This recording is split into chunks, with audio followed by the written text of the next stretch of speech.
வானங்கள் தேவனுடைய மகிமையை வெளிப்படுத்துகிறது. ஆகாய விரிவு அவருடைய கரங்களின் கிரியையை அறிவிக்கிறது. பகலுக்குப் பகல் வார்த்தைகளை பொழிகிறது. இரவுக்கு இரவு அறிவை தெரிவிக்கிறது.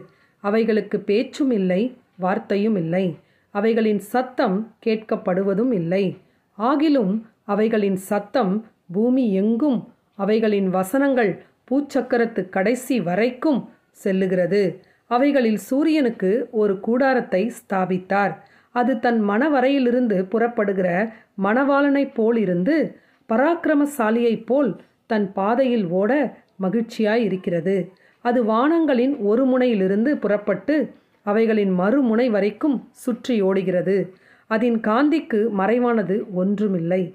கர்த்தருடைய வேதம் குறைவற்றதும் ஆத்துமாவை உயிர்ப்பிக்கிறதுமாய் இருக்கிறது. கர்த்தருடைய சாட்சி சத்தியமும் பேதையை ஞானியும் மாக்கிறதுமாய் இருக்கிறது.